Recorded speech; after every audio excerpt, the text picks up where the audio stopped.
दोस्तों, इस कोर्स का सेकंड चैप्टर है व्हाट इज अकाउंटिंग।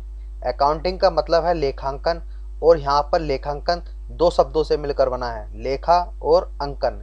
यहाँ लेखा का मतलब है जहाँ पर भी पैसों का लेन देन होता है, वह चाहे कंपनी के हों या फिर पर्सनल यूज के हों, उसे लिखना। और अंकन का मतलब होता है अंकों में, तो लेखांकन का मतलब हुआ अंकों को लिखना। अब टैली ईआरपी में हम किन अंकों को लिखेंगे ये हम समझते हैं। तो फिलहाल हमें एक बात समझनी है कि किसी भी व्यापार में होने वाले लेन देन को हम टैली ईआरपी में रिकॉर्ड करते हैं, और यही सब हमारी टैली में अकाउंटिंग होती है। फिलहाल आप यह समझ लो कि हमारे व्यापार में जो भी लेन देन होगा हम टैली ईआरपी में रिकॉर्ड करेंगे। दोस्तों, वैसे तो अकाउंटिंग देखने में और सुनने में एक छोटा सा वर्ड लगता है, पर ऐसा नहीं है। अकाउंटिंग सीखने के लिए हमें कॉमर्स सब्जेक्ट पढ़नी पड़ती है, और कॉमर्स सब्जेक्ट 11 से ही स्टार्ट हो जाती है।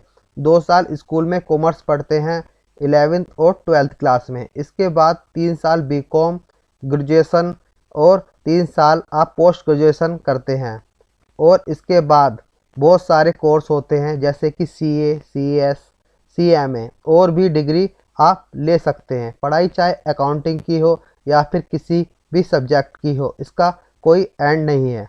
पर एक बात है, अगर आपने ग्रेजुएशन और पोस्ट ग्रेजुएशन कर ली है तो आप अच्छा अकाउंटेंट ज़रूर बन सकते हैं।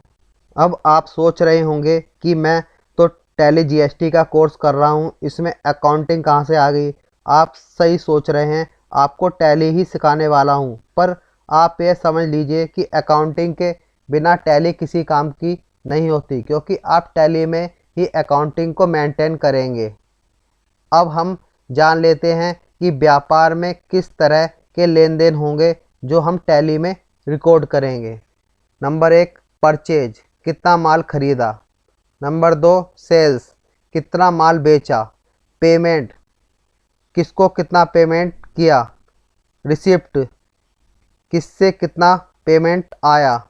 क्रेडिटर, हमसे लोग कितना रुपए मांगते हैं। डेबिटर, हम किन लोगों को कितना रुपए मांगते हैं। प्रॉफिट एंड लॉस, कितना प्रॉफिट और कितना लॉस हुआ।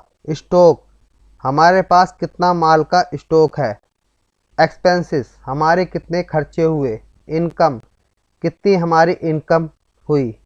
इसके अलावा भी बहुत सी चीज़ें को टैली ईआरपी में रिकॉर्ड करेंगे। इन्हीं सब को हम टैली सॉफ्टवेयर में रिकॉर्ड करके टैली ईआरपी में काम करते हैं।